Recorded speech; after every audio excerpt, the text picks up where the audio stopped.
This episode of Transform Your Workplace is brought to you by Xenium HR.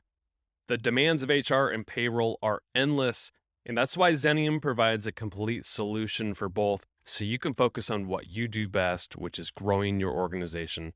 Learn more about Xenium at xeniumhr.com. Okay, I'm really excited for today's episode. It's with Sabrina Horn.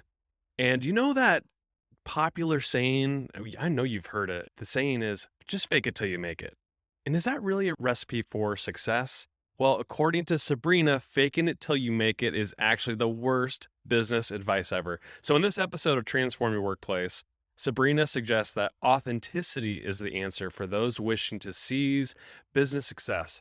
So listen and gain insight into leading with authenticity in today's unpredictable business world. Enjoy the episode. Make sure to connect with me on LinkedIn, Instagram, Twitter. Direct messages are fine. Connections are great. And I would love to hear how you're loving the show. Enjoy the episode today with Sabrina Horn, and I'll talk to you next week.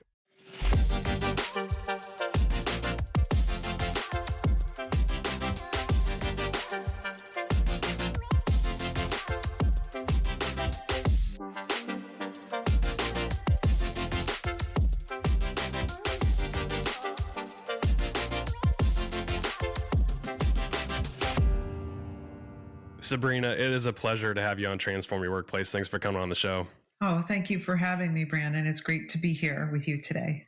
I'm excited to talk about your book, Make It, Don't Fake It, Leading with Authenticity for Real Business Success.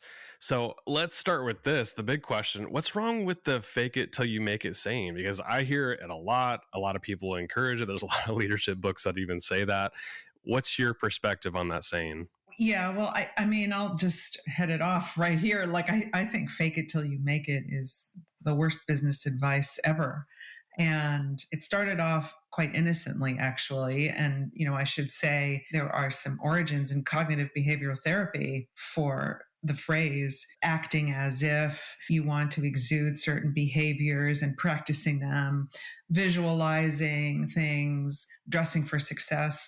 These are all forms of self-help that can help you kind of act in a different way. And there's nothing wrong with that. But the phrase really mutated through social media and pop culture, and it just became advice and an excuse to behave badly. Yeah, and it's interesting because even Amy Cuddy's work with Right. Her TED Talk, and I think her book is called Presence, and I remember reading that years ago. But there's this belief that including myself, I have this belief that I can tell a story about myself, who I want to be, in an attempt to grow into that person. But is there a better approach from your perspective? Well, yeah. I mean, having mentors, having people that you trust, who've been in your shoes, who want to see you succeed. These are the people who can give it to you straight and tell you what you need to hear, not what you want to hear. And I would also say having a really strong system, like backbone of core values that you always go back to, right? That's your home base. And when you feel like maybe you need to fake it a little bit, or you need to lie in that job interview, or you want to exaggerate the truth to win a sale or something, Right. That's what has to keep you grounded and to keep you from faking it. You said in the book that faking it is not sustainable. Why do you say that? Because here's the bottom line, why faking it doesn't work. It's because the truth always comes out. So it's not sustainable because it may take a day, a week, a month.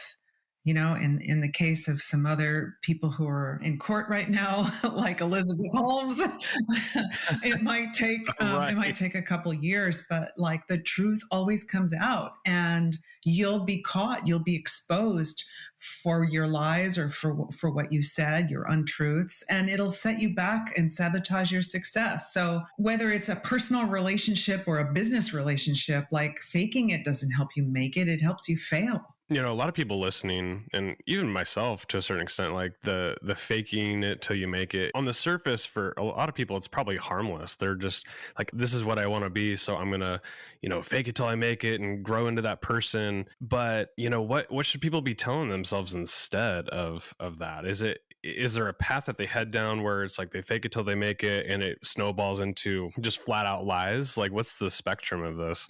Right. So in my book, when I was writing it, I was thinking about like, what are all the different ways that people fake it? Like from kind of like the innocent little white lie to when you cross the line and you say and do things at other people's expense for personal gain. That's when you're faking it and it's not good, right? You're distorting the facts, you're minimizing the reality of a situation, you're exaggerating the truth. Selective truth telling is another form of faking it where you're actually telling the truth but leaving out certain important facts.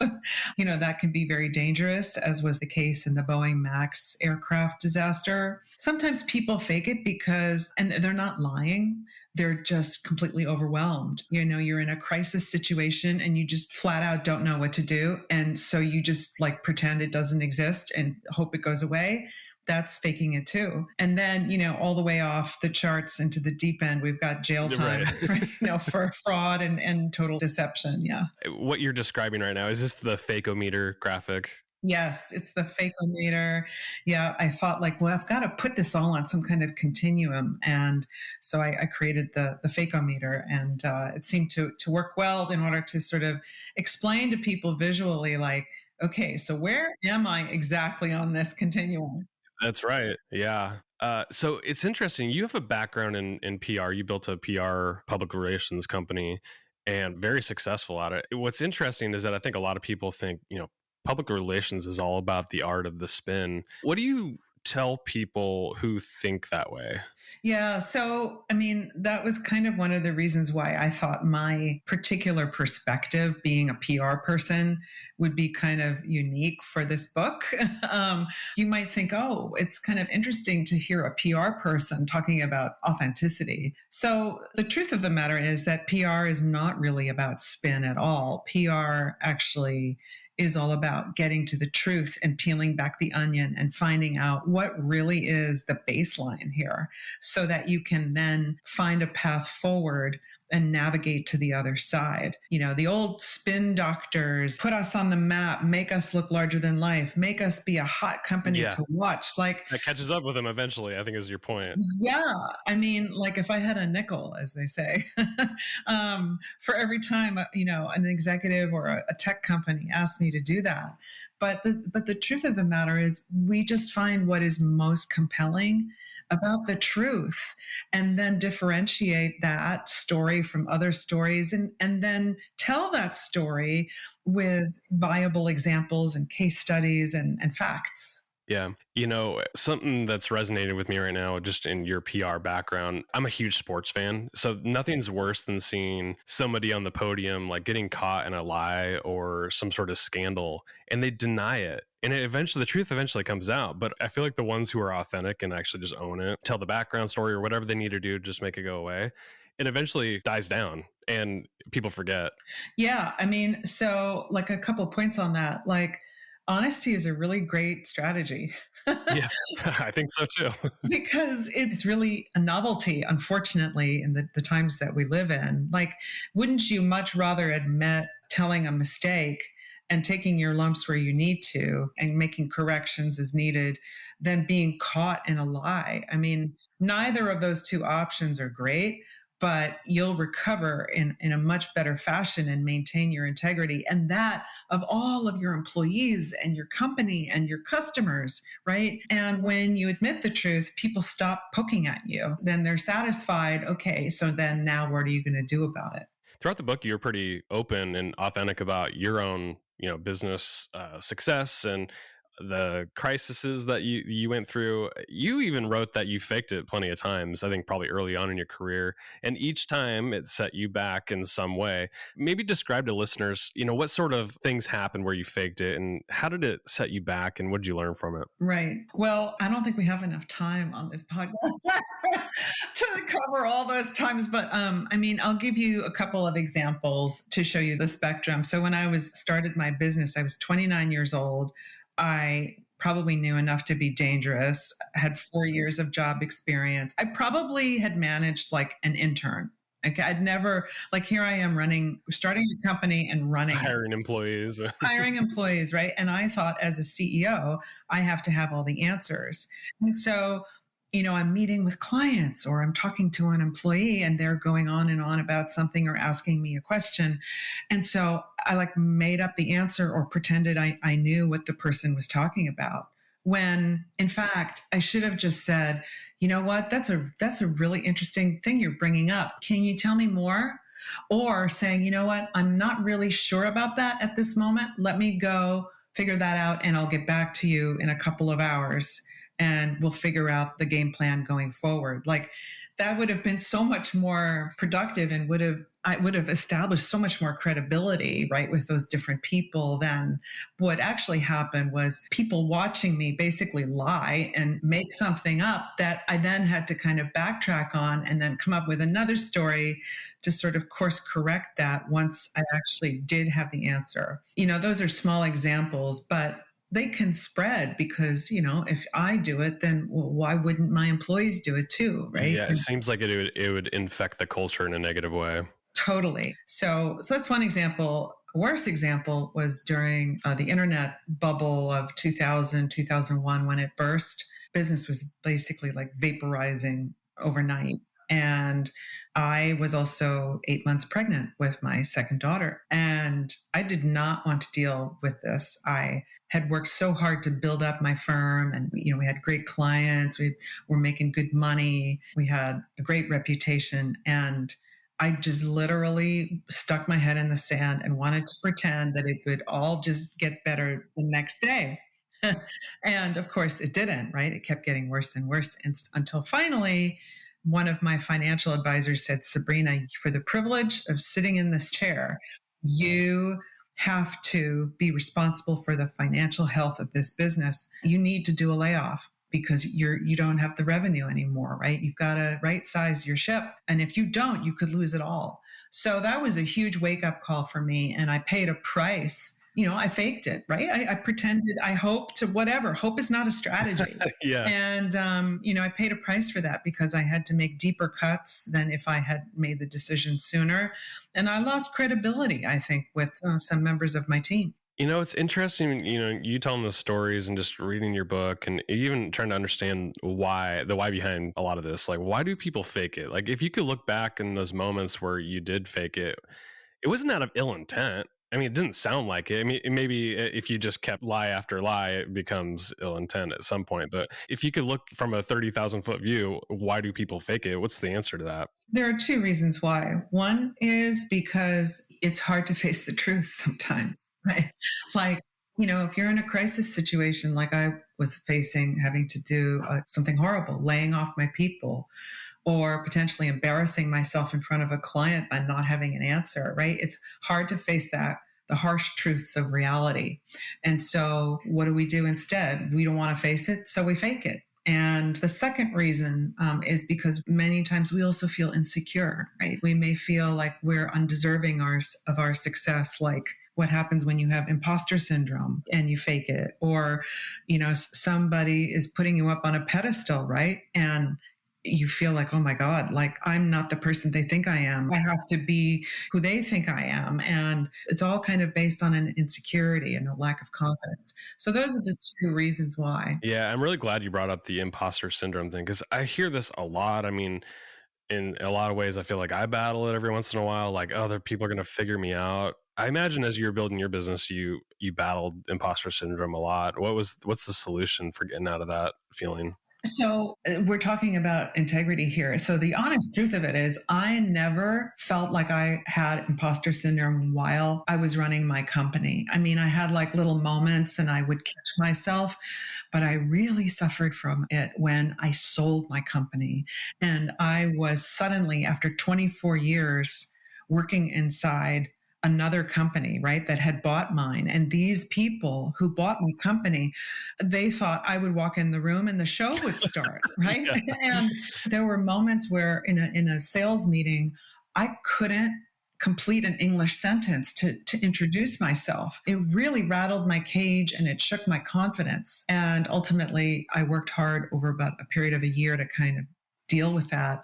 But it's much more common than people think. And it's a real thing. And if you know that it can happen to you, it can happen to you when you change jobs, when you get promoted, right? You're in a new situation where people are unfamiliar with you and nobody knows what to expect of each other, right? That's sort of when it happens. And if you know that it can happen, then you can do things to hopefully avoid it. How important is it to ground yourself in the reality about what you can and cannot do? It's everything, Brandon. It is everything, right? Again, like at the beginning of this, I talked about core values, right? It's all about being grounded. Like, this is what I can accomplish. This is what I stand for. This is what I don't stand for, right? This is what I will not tolerate.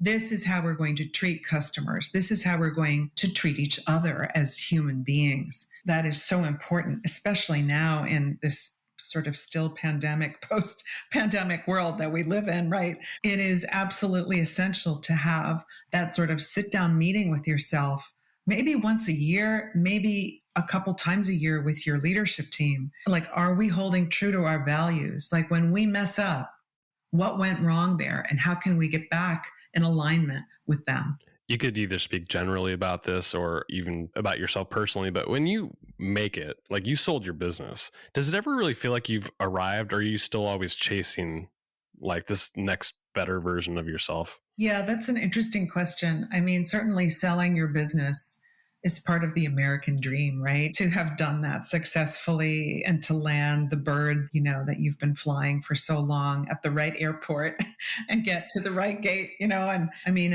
it's amazing. But my personal philosophy is actually what you alluded to, that you never should stop learning, right? And I often used to say to my team, like, the day you think you've made it is the day you should quit your job, because you're always making it. You're always striving for the next thing and learning something new, because you have to stay relevant, right? Otherwise, you stagnate and you lose your edge.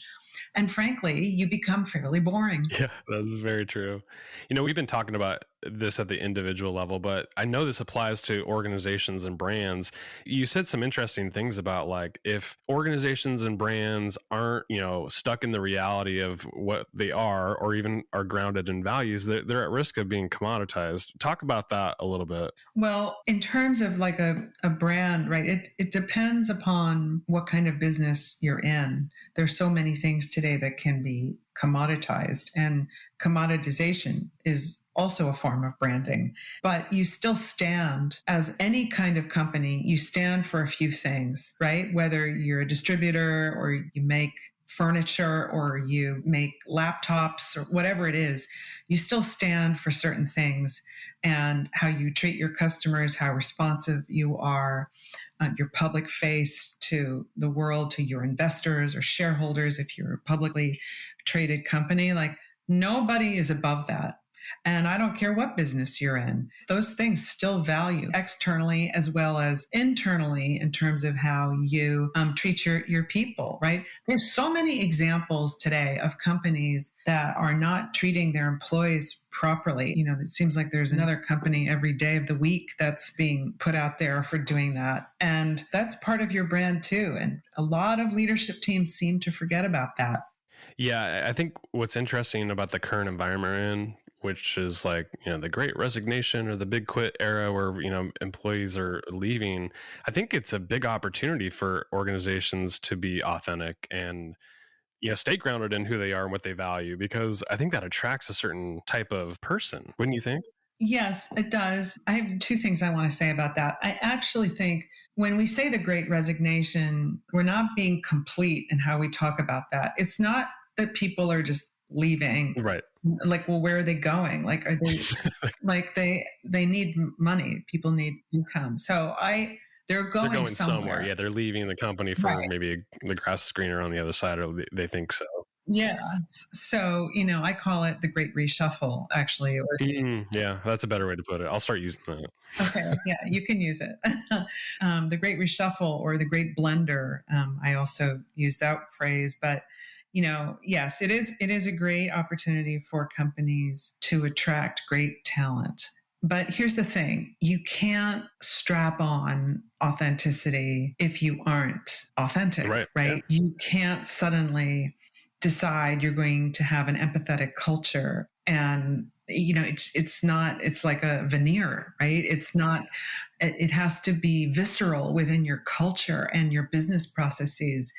That's what it means to be authentic, that it's in your veins and in your blood. And a lot of companies are pushing the reset button on how they're acting and behaving and their core values, right? And shifting some of the priorities of those values, because the bottom line is, like, if your leadership team isn't authentic, you can't just say a couple things and then people will believe that, right? The true self always comes out. Yeah, it does seem like whether it's the CEO or the senior leadership team, they've really got to set the tone. But otherwise, it seems like the authenticity comes through in one conversation at a time, really, throughout the culture. Yeah, I mean, it goes through your culture and every interaction you have with your people, and your leadership team and your middle managers are essential to carrying that out, right? That's why leadership teams are so critical, that because they help the CEO and the top person sort of manage and keep that culture and protect it, right? It's when,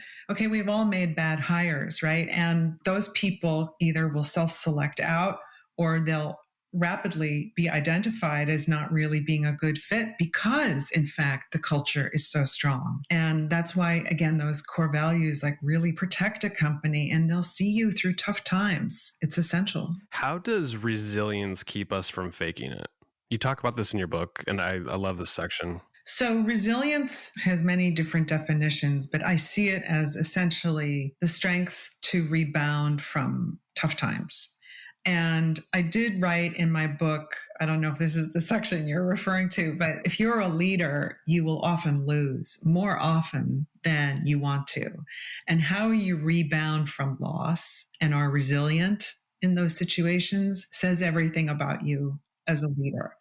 And a lot of books are written about winning and succeeding and rah rah, right? But I wanted to write a chapter in this book about, like, okay, like, you're going to lose. You're going to lose those deals. You're going to screw up the meeting. You're going to make mistakes. It's reality. And so how do you rebound from that? Well, again, I mentioned this earlier, but having a really strong group of mentors and advisors, not on your board of directors. These is a personal network of people who you can talk to give you the shot in the arm you need. You blow it one day, you go home feeling like a loser. You've got to get up the next day and make like a leader again. And I find that visualizing yourself, like how you're going to rebound, what are you going to say? You cannot give up. Like, for the privilege of being in that chair, you cannot give up. And it's okay to be humble and to ask for help, to admit that you made a mistake.